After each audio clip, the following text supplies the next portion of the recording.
Hi, Madeline. Good morning. Good morning. Hi, Elizabeth. Hello, good morning, good afternoon. Good afternoon, Andrew. Good afternoon, Andrew. Welcome, everyone, to the monthly launch of the Handspring webinar, Pilates Applications for Health Conditions, Case Reports and Perspectives. Madeline Black and I, co-editors of the forthcoming book of the same name, are so delighted to be working with Handspring Publishing in order to bring you this monthly webinar in advance of the publication of our book. First, we have some suggestions for how to participate. There will be, the question and answer will be on at all times, so please include your questions and answers. The last 15 minutes of the hour, we will address them.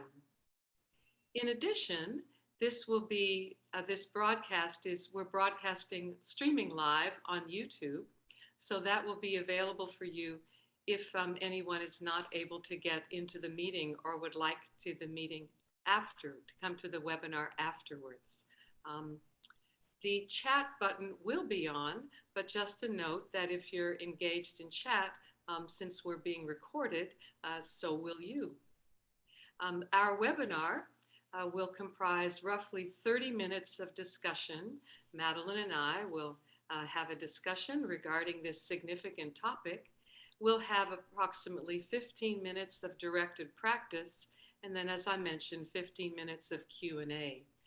We will say goodbye to you if you need to leave at the hour, and we're happy to stay on a few more minutes, maybe 10, 15 minutes or so if there are additional questions or interest in the topic. Since the webinar is being recorded, we'll share a link to it in the follow-up email. And as I tried to mention earlier, we're streaming live on YouTube at the link provided. We'd just like to draw your attention to the disclaimer at the bottom of this slide, which is to mention that our discussion is for informational and illustrative purposes only, and we do not mean it to impart medical or therapeutic advice, or devices for that matter, advice. We are so fortunate to be joined by Andrew Stevenson, who's a founding partner of Handspring Publishing, who's going to set the context for the launch of this monthly webinar series. Thank you, Elizabeth, for that welcome and that introduction. As you say, I'm one of the founders of Handspring Publishing, and it's a particular pleasure to be able to support two of our authors, both with highly successful books to their name, in this new webinar series, Pilates Applications for Health Conditions. First then, a piece of history.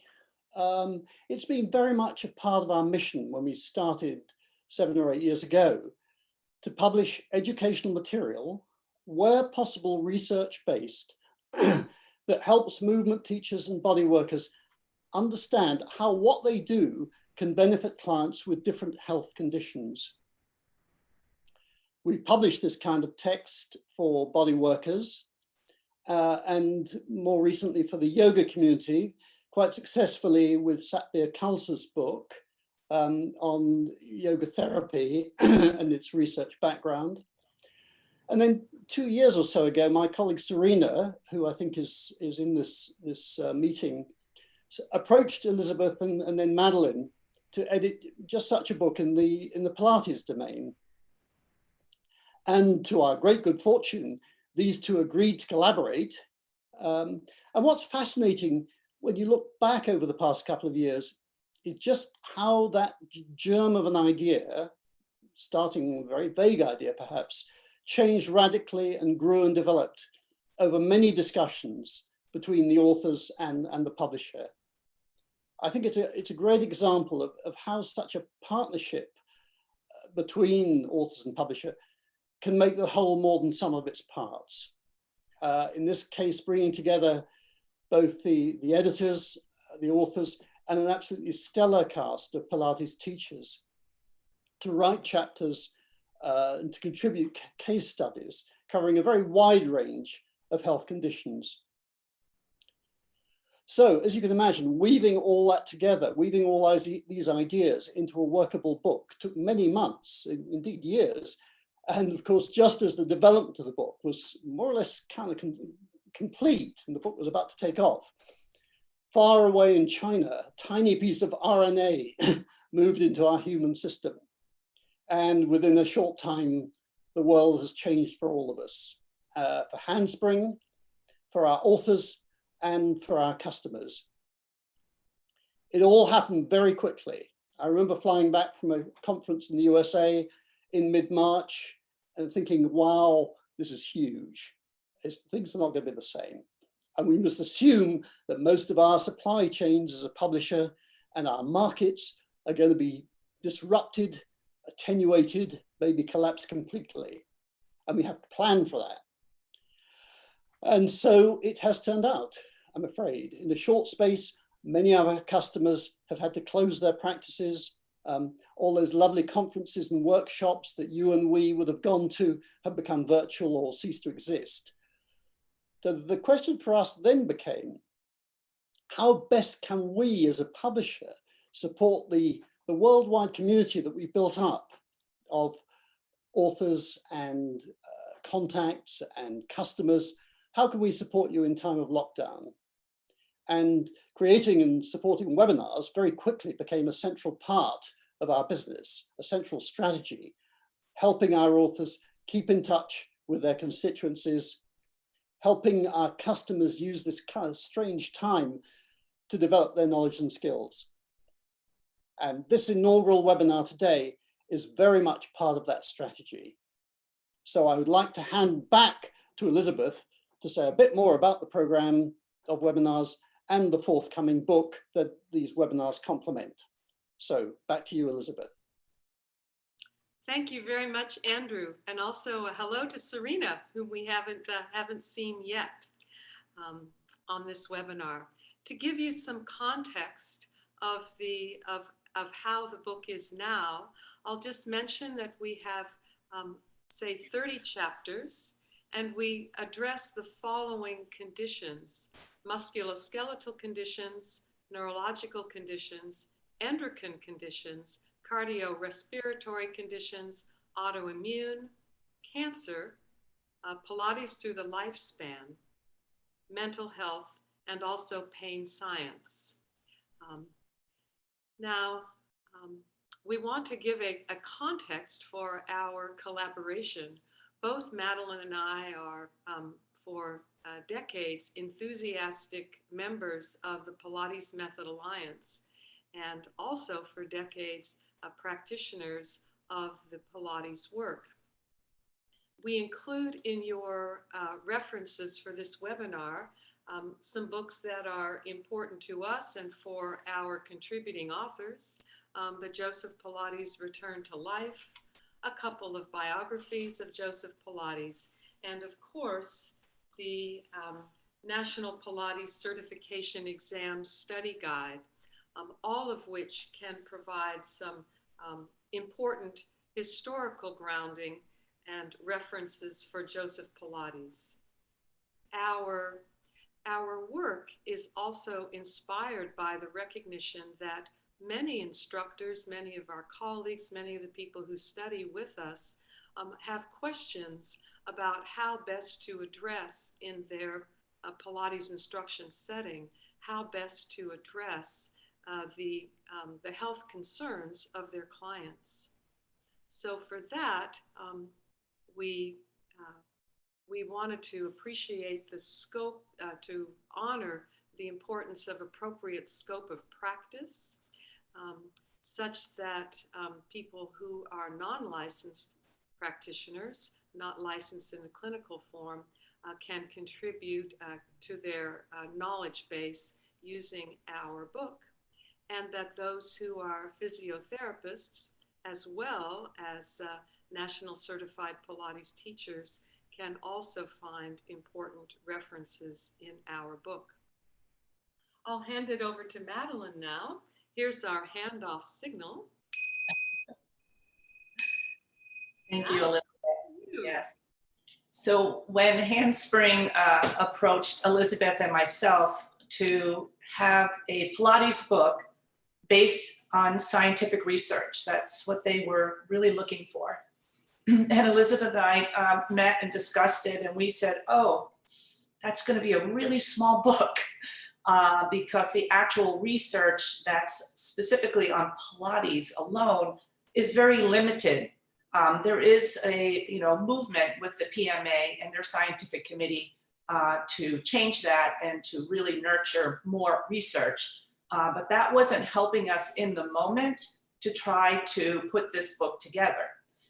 So we went through, as Andrew was saying, many conversations, even with the publisher, about how we could shape this book.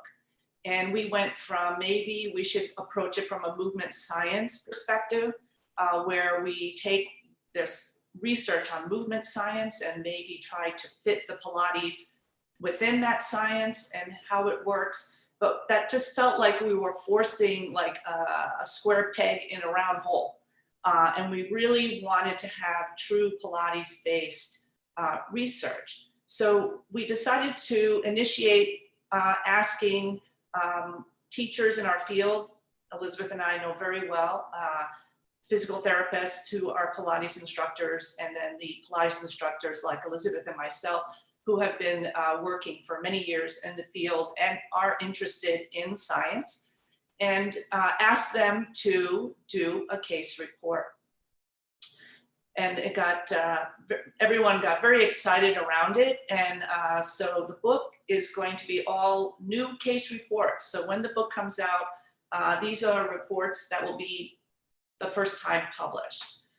So I want to clarify just a little bit the difference between a case report and a case study. Okay? A case report is an observation and study of one person. All right, so it's not a case study would have a group of people. That's the main difference. But a case report's defined as a scientific documentation of a single clinical observation and analysis, and has been time honored and is rich in tradition in the scientific and medical publishing field. So we felt that this approach to this book would be extremely valuable to the readers, and it's very exciting to also do a case report myself. Both Elizabeth and I have, I actually completed my case report before the virus, and others were in the middle, and others haven't started yet. So Elizabeth's going to speak a little bit about that.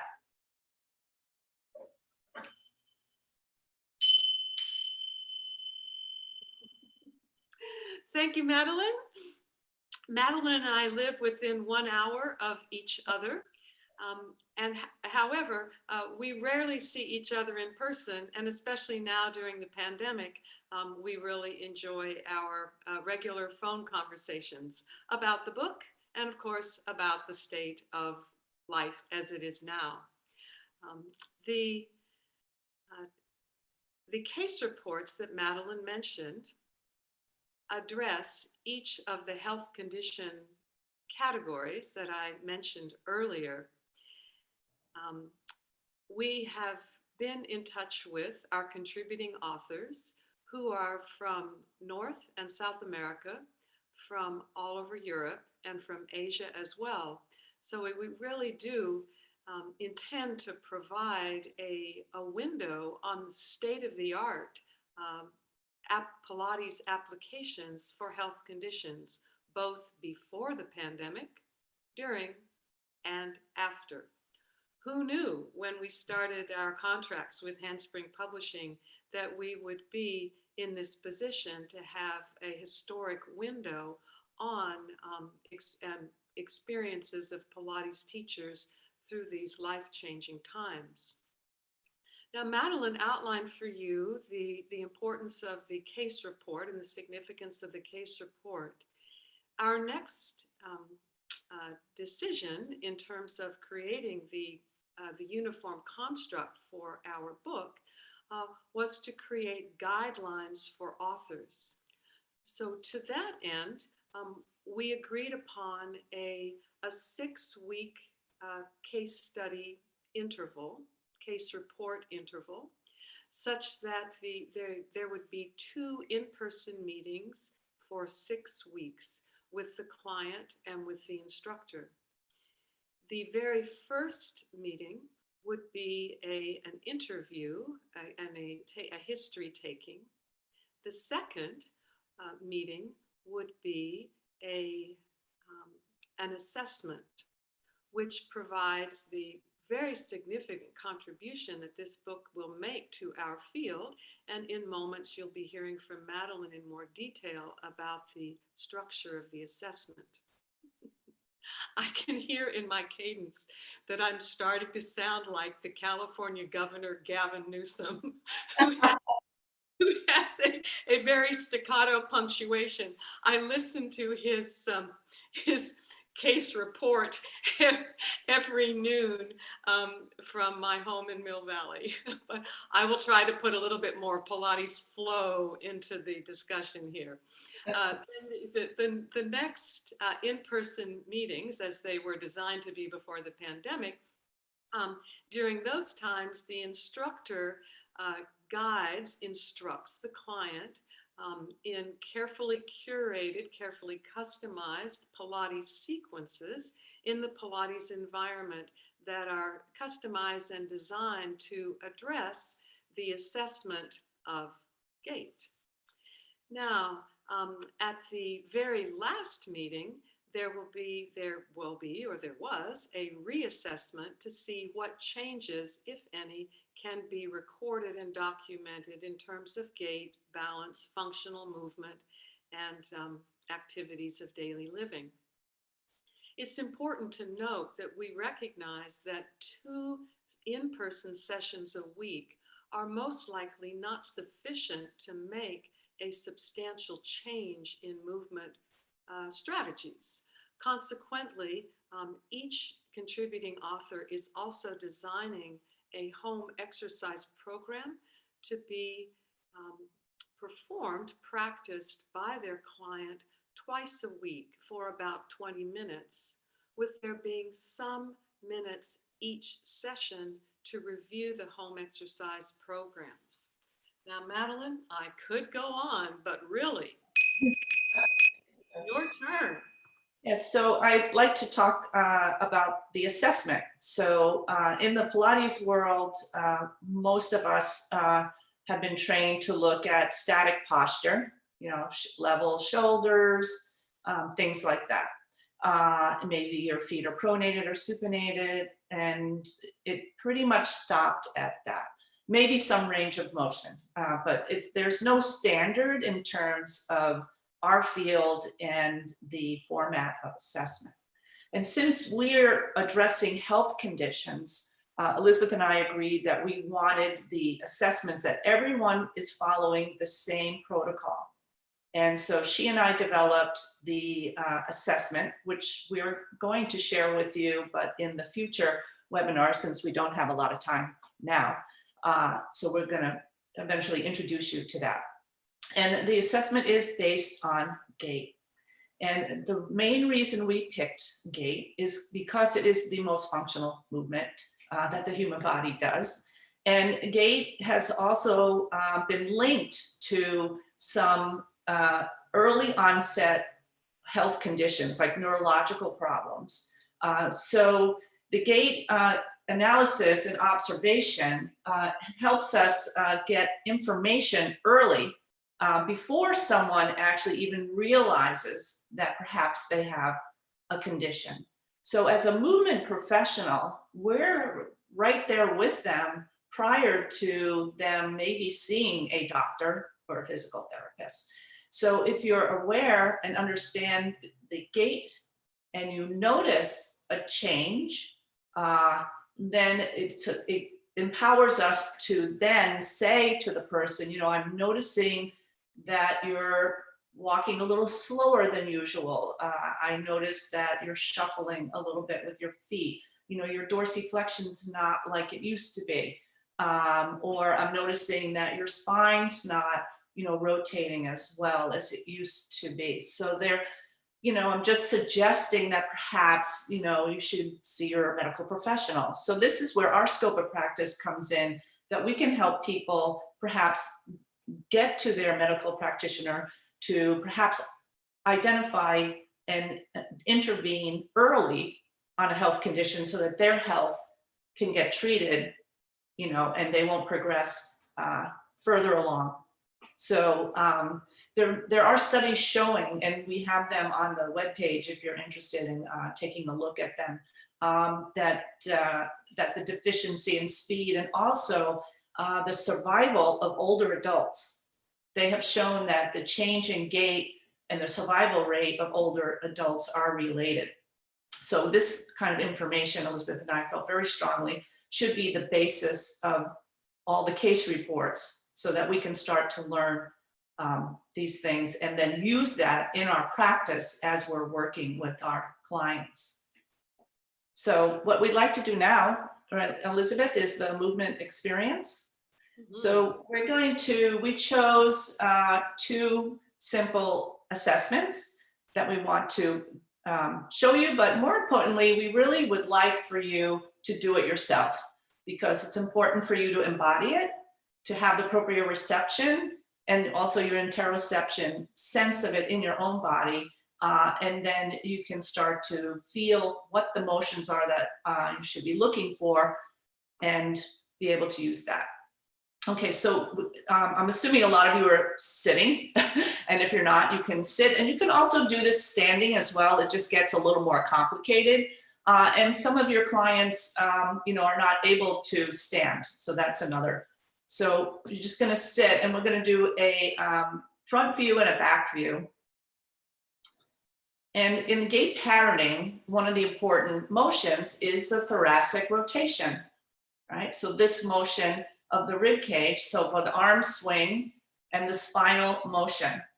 So we're just going to observe Elizabeth. I had asked her to cross her arms. And so what we just want to notice at first is the sequential motion of her spine. Now I know we're seeing her from the front, but we can also see how the head moves in relationship to the shoulder girdle and in relationship to the sternum and the waist. So she's turning to her right.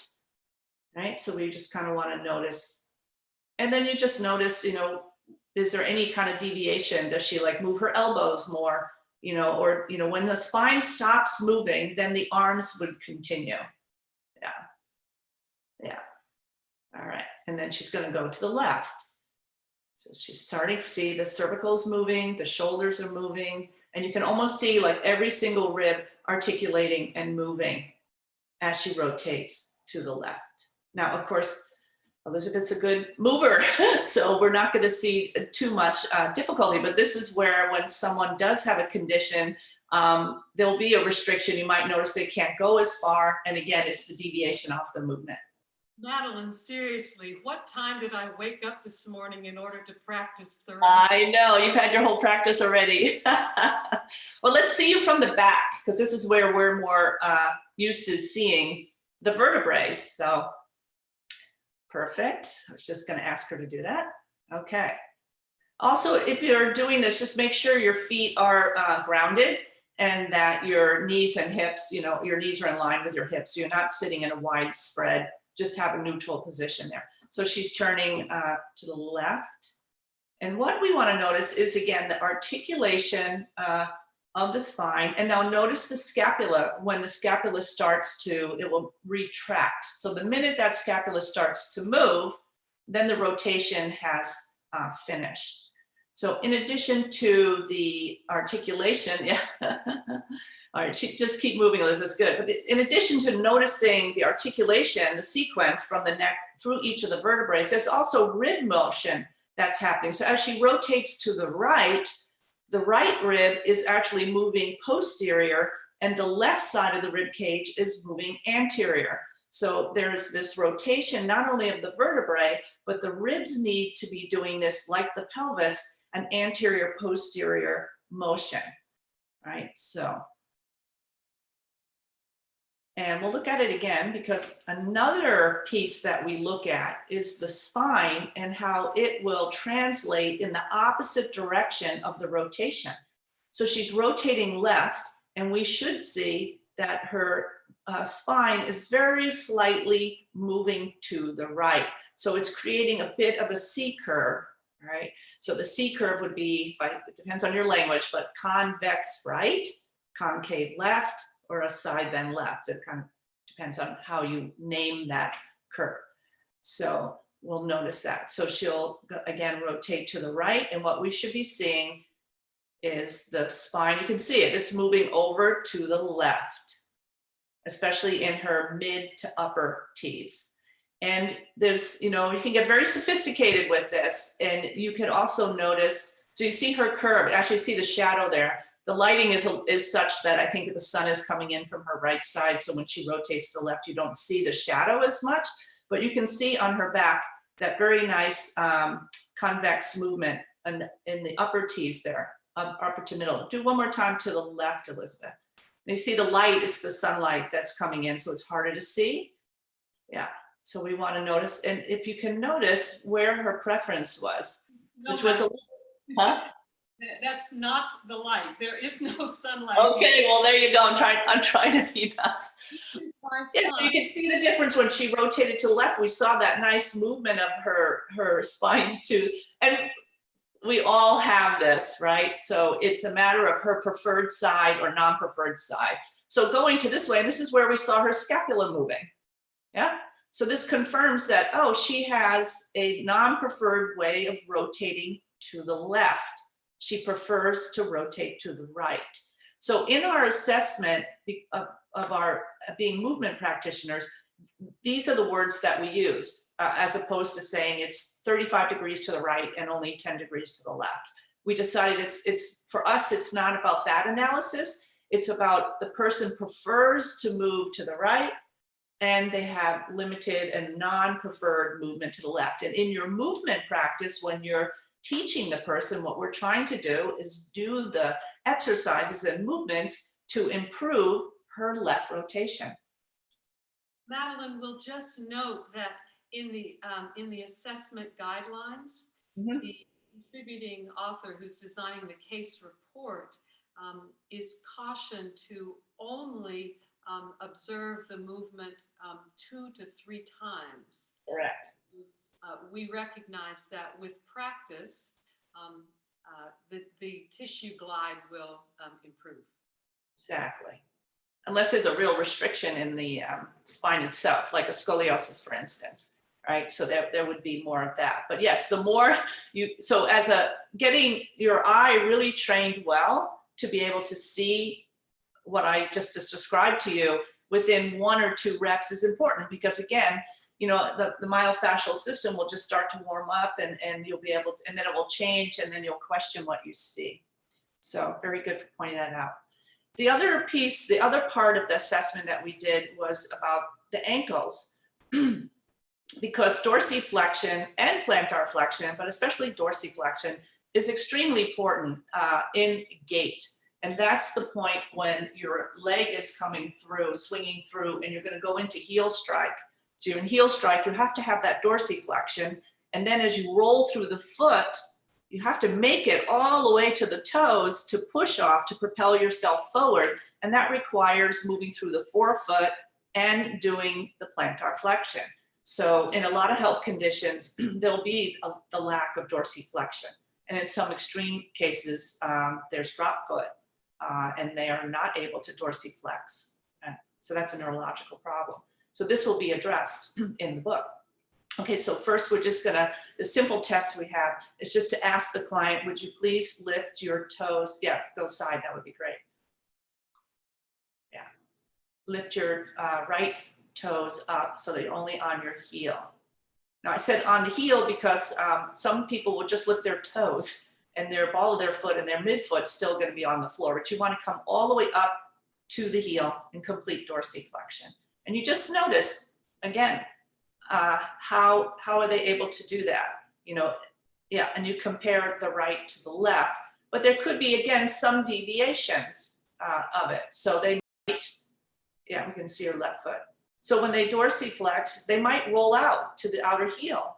Yeah, like supinate a little bit because they can't dorsiflex. So these are the type of deviations of the movement, of the pure movement that you're asking them to do. And you don't say anything, you don't correct them. You just notice, oh, she's not able to dorsiflex. She rolls into supination or inversion of the heel instead of being able to dorsiflex. All right. So, and then there's the plantar flexion. It's the same idea where we ask the client to just lift their heel up to the ball of your foot. Yeah. It seems simple, but there's many strategies on how to do this. So again, if they aren't, yep, they would go out. Yeah, they might go in. The arch might collapse. Yeah. So we just notate like which is preferred. So maybe the right foot has a pretty good heel lift. All 5 toes stay on the floor. That's the important thing, big toe to little toe. And then perhaps the left foot, they can't keep their metatarsals on the floor and they roll out or their midfoot rolls in. So then it would be, oh, the right foot is preferred for plantar flexion and the left is not preferred. And again, in the movement design, we're trying to help them improve in that motion. And one other interesting test that I don't think this was on our assessment, but just so you could see, it's the leg slide. Yeah. So it's the same idea where now we're getting the whole leg. Can she go out and see the plantar flexion so it's closed, kinematic chain? And how much can she go back in dorsiflexion before the heel has to come up? So that's more of a range of motion here that we're looking at. Yeah. Not a lot of people can straighten their leg and keep their whole foot flat on the floor, as Elizabeth can do. And then coming back, how far back can the heel come before the heel has to lift? So that's more of a range of motion there.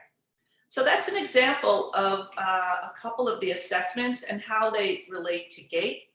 And go ahead. Let's do the thoracic rotation in standing, because it's such a different experience when when there has to be acclimation through the whole structure from the feet up. Yeah, let's save that for next webinar because yeah, we're going to go into more detail in the next one in terms of the assessment. Yeah, so we had many assessments that we set up for our authors to perform.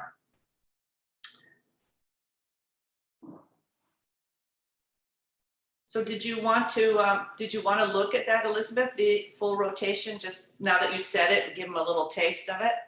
Well, I was just looking at the time. I was so concerned that we would run out of time, but I think we have time. Okay, all right. I think they would appreciate it because, you know, you get our teachers curious and then they want to know. So Exactly. let's take a look at the same. So with questions, yeah. So the full rotation, let's see, yeah, your head's cut off. Or yeah. Let's just see if this will work. Or there you go. Perfect. That's perfect. Very good. Okay. So let's look at it from the posterior view. No, you're good. I think you're good. Yeah. Okay. Okay. So as we did in the seated, we're going to observe the same sequential spinal motion starting at the top. We're still going to look for that translation of the spine moving away from the side of rotation. But we also want to notice now the timing of the pelvis on the femur, and then the femur, and then look down to the feet. And we should see, as you're spiraling, a change in the talus and the rear foot. So there's an eversion, inversion that should be happening with that. Yeah. So she's going to go to the left, and we're just going to compare. You know, Elizabeth, I think you're standing a tiny bit narrow. Just, it looks that way to me. If you could just move, that's all. That's good. Not too wide, not too wide. Just a tiny bit. Is that all right? Or do you feel that's too wide? How comfortable are you there? Well, that was nice of you. I was trying not to cheat. Okay. Yeah. Okay.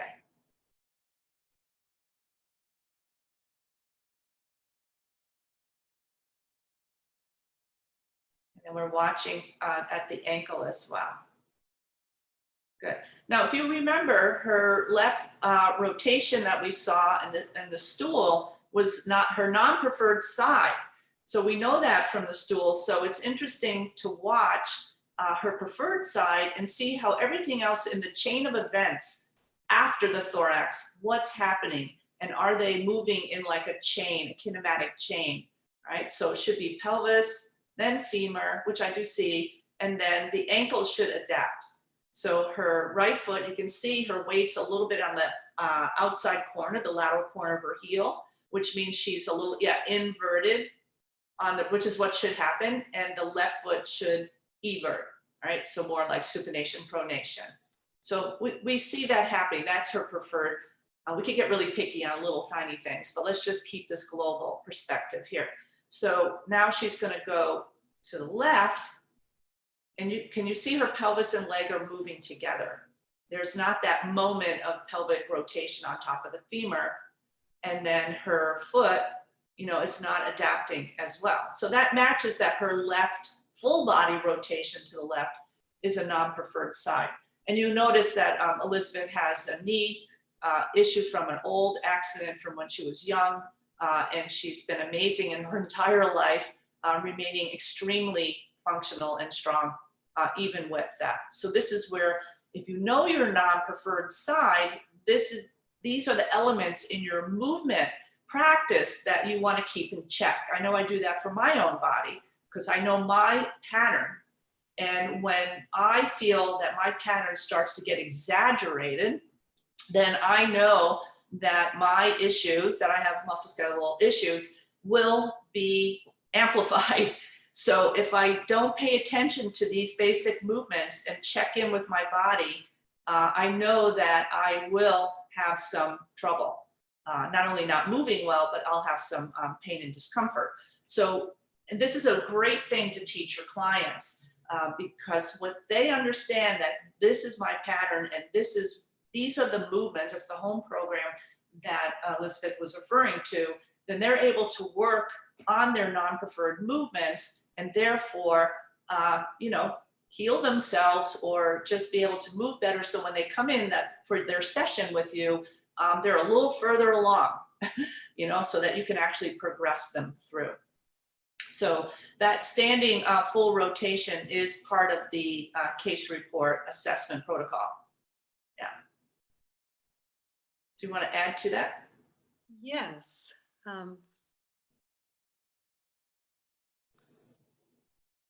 We would like our book to be relevant to Pilates teachers in a wide variety of settings. So those include those who are practicing in a clinical setting.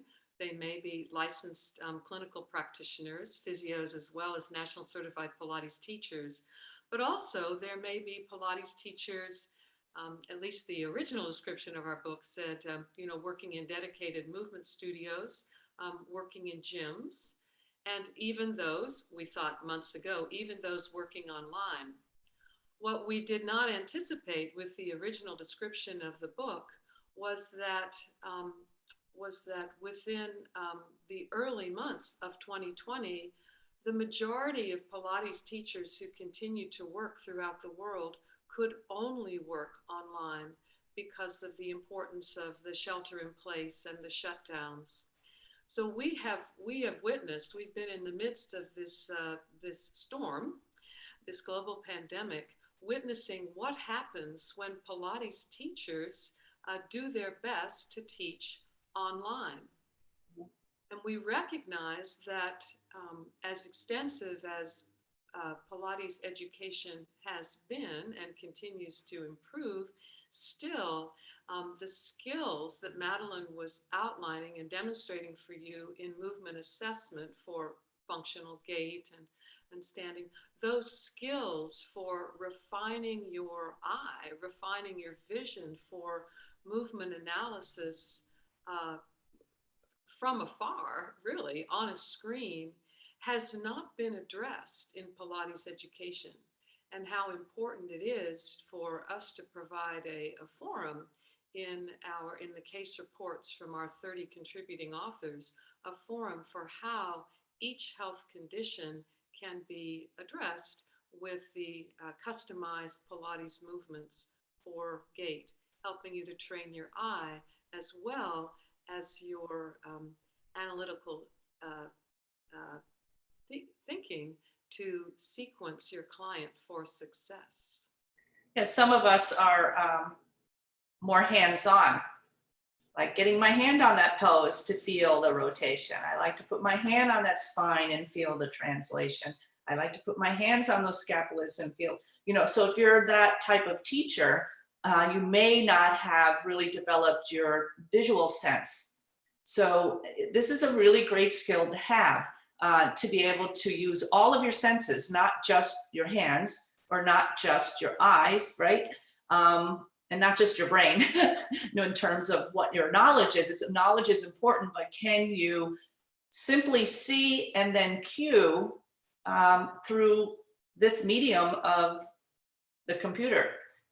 So that's also a benefit to what's happened here with the virus, is that it's giving us the ability to share what's coming within the book, and these skills that, as Elizabeth was saying, is part of our work now. Yeah. Right. Shall we go to questions? Yeah, I think we should. Yeah. Let's just see who's in.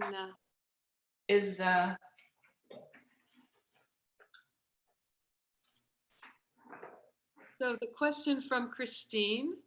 Thank you, Christine. Very interested and relevant. Can't wait to get your book. Oh, will you offer a discount to PMA members? We certainly hope so. And specifically, we aim to have our book launched at the PMA conference in Palm Springs in the fall of 2021. So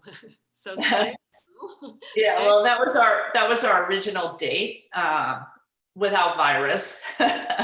So as we said, just a few of our authors actually completed their case reports prior to the virus, and some were in the midst, and either chose to go online to continue, which will be interesting to have that in the book, and then some decided to stop completely and start over again.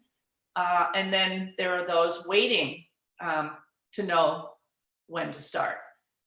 In California, we're not opening real fast like some of the rest of the country, because our governor is being very conservative, which I'm grateful for, really. I don't want more people getting sick and dying. So we don't know in our state when things will run up, but so that could be a delay if it happens. I'm not saying it's going to happen, but we still think we could produce it by that time. Yeah. Okay. Let's put our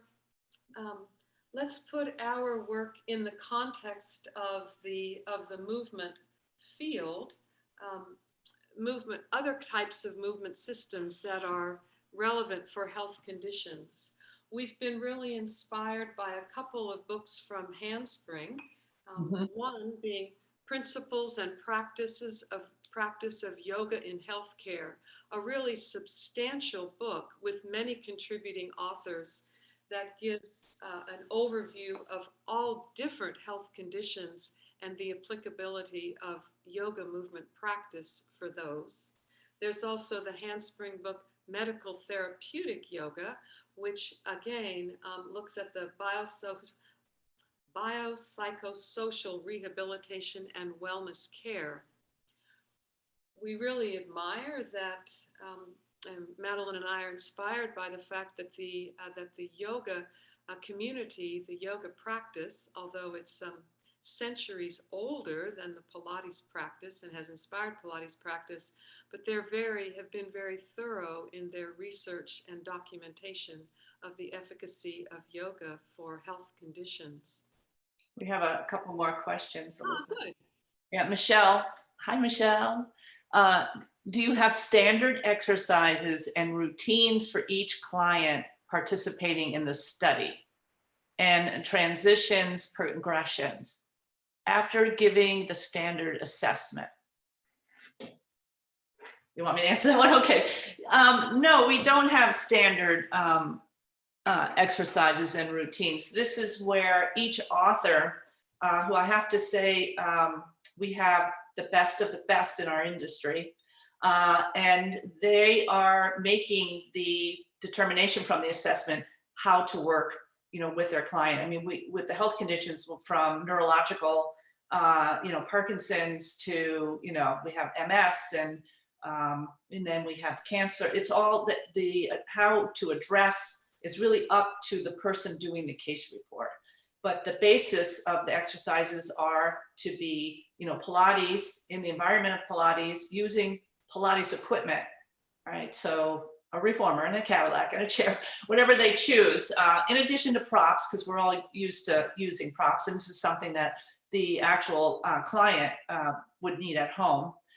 So it's based in Pilates, and it'll be very clear when it's Pilates repertoire, or if it's like a little bit of that you have to modify, or better yet, you have to kind of create the environment for that person to stimulate what it is you need to stimulate. And I'll give you an example, like in a neurological problem, a person, there's things that you have to do with the senses, right? The proprioception, you have to kind of play with that. So it's really up to the individual. But in the book, we are going to have the charts. Each of the exercises will be listed. There'll be photographs, and we'll have appendixes with charts for you to follow. So we're not telling them what to do in terms of a routine or sequence. They're creating it, but then it will become a template after.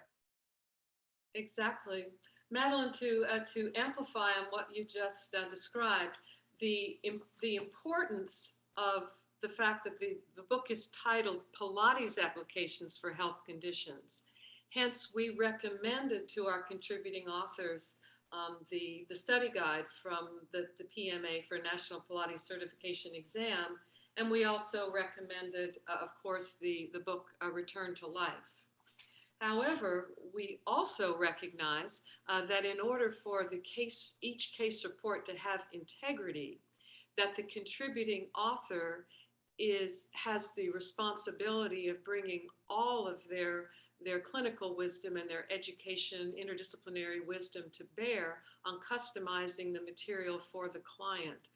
Hence, you will find that this is indeed, it's more Pilates than it is yoga or strength training or Alexander or Feldenkrais, and it is customized for each health condition.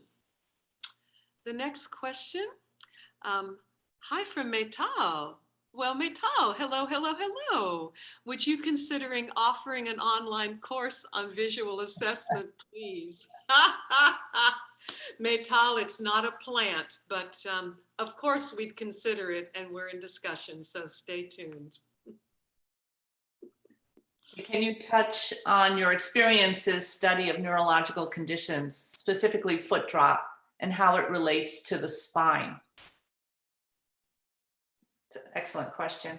That's a really tough question, because that would be a whole lecture right then and there. Other conditions besides neurological conditions can have a drop foot, just something spinal, as opposed to like a Parkinson's. And MS is more of an autoimmune neurological problem. So it's that condition that tends to also have the drop foot. And I'll just can speak from my case report, because I actually finished my case report before the virus. And the woman I was working with actually had a device on her shin that helped create the dorsiflexion for her. So that was very challenging, because through the assessment, we did it with and without, because her gait, obviously, she also walked with canes. So in the assessment, we really made sure that the clients we're assessing them in their normal, how they are like today. So if they were using canes, use the canes. If they have a device, they use a device. But of course, just from a mechanical standpoint, right, the talus is a very important joint to gait, because it's like a torque converter. And then the spine that is initiating, it's the spinal engine that creates the gait. The ankle has to respond to that. So if there is no movement in the dorsiflexion, of course, it's going to affect hip flexion because they're not able to clear. They have to be able to flex their hip. They have to be able to clear the floor, you know, to lift the toe up like this. So there'll be some change in the pelvis. I don't know if you can see me. You know, if I have to, you know, do something to try to clear my foot, so I might have to swing. You know, if I do some movement like this, then of course my spine, you know, is doing this kind of, and then a kind of a functional scoliosis develops. So that's how the drop foot can really affect the spine. But I think you also have to think of what specific condition and how that affects each one of those. Yeah. Yes. Kalinka, thank you. Kalinka de Lima, thank you for your question. You made the comment that this is the illustration we're giving of the assessment is very helpful for your idea that you have to bring Pilates into Olympic weightlifting, and you're looking for how you would analyze the weightlifter's body and their need to improve their body for the lifts. That's a wonderful idea. And of course, our assessment in the book, created for the book and for each contributing author, is intended to inspire each practitioner to refine their vision, refine their eye for understanding gait, understanding the mechanics and the biotensegrity of standing balance, so that all of our movements, whether they're activities of daily living or they are Olympic weightlifting, in the case of your clients, can have integrity in terms of the spine and organization and the proximal and distal communications. Carry on. Good job. Yeah, I'd like to make a comment on that because I'm assuming Olympic weightlifting that you're talking about those, you know, when they lift the heavy weight and they're squatting and they do that and then they drop the weight. You know, I love watching that on the television, by the way. But even though obviously you don't want rotation, you know, because they're lifting such a heavy weight, so you want that kind of bracing, you know, the strength in the spine. But what's critical, I think, in terms of that motion, since they're going from a deep squat to standing up, is going to be that ankle and hip joint. Right, so if I have a tendency to have a little rotation, if one of my femurs is more forward, and that's my normal pattern, you know, and does it correct itself when I go down, or do I go into more of a rotation when I go down? And can my ankles dorsiflex? Man, they really have to be able to dorsiflex.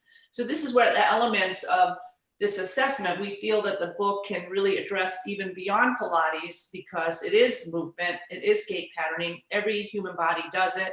And it's in with every movement method there is in the world, too. Yeah. And from Genevieve Malcolm, thank you, Genevieve. It says, did all authors use only your assessment? Normally, they might have their own they habitually use. And did they find your assessment illuminating or surprising? Genevieve, you're exactly right. Many of our contributing authors are very seasoned physiotherapists and clinical practitioners, and hence they do have their own assessment. So it was important that Madeline and I not interfere with their clinical process, their clinical integrity. We just asked that they also use our assessment so that we could have some uniformity among all the chapters of the book. And we haven't gotten all the contributors were happy to use our assessment in addition to their own or as their own. And I don't think we heard whether they thought it was illuminating or inspiring, but I think so, because I think for some of our authors, they don't look at assessment in this way. So Elizabeth and I actually very meticulously wrote everything out and made a video, and they did view that, and we did have some of the authors come back and ask a few questions, you know, about it. But I think they're such seasoned teachers that even though that maybe isn't a normal process for them, it was, you know, I got it, you know, they were able to do it. So, yes. Okay, so Michelle asks, do you see gait patterning assessment eventually added to Pilates teacher training, or do you think it will always be advanced training? Since gait is necessary for efficient gait is necessary for efficient organization and vice versa. It's very important to acknowledge that. However, Pilates teacher training is already very extensive at the introductory level. So I think that it might blow a few circuits if we started right in on gait analysis. Okay, yeah, so she notices ankle and also hip lumbar issues. I really believe it was a strong relationship with the foot and ankle support. That's with the weightlifting. Yeah, absolutely. Absolutely. And that's where the reformer work, you know, the footwork and all, you know, is very helpful for that. Yeah. Yes. Well, given that we are just minutes before the hour, it's, I think, time to make our summary comments, and then to tell you that we really look forward to being with you in a month for our next installment of this monthly webinar series. Yeah, so it'll be on the website. Handspring will, if you're on the email list, get on their newsletter, Springboard list. They will put out when. It's going to be on Wednesdays at this same time in the middle of the month, each month for 4 times. Sorry, I don't have my calendar on the top of my head, but what is it, June? I think Hillary has a couple of slides. So slides Okay. from Hillary. Yeah, so so join us, and you can give us feedback. There's also an email list, an email address on the slide as well. And you can, you know, ask some questions or make some requests, and Elizabeth and I would be happy to consider it. And so thank you for joining us. Thank you, Elizabeth. It's nice to see you again. And thank you, Handspring Publishing, for making this opportunity for us. Yes, good. We look forward to hearing from you. There's an email address, as Madeline mentioned, an email address where you can be in touch with us with your questions and your observations too. Okay, Madeline, sound your chimes. Oh, bye.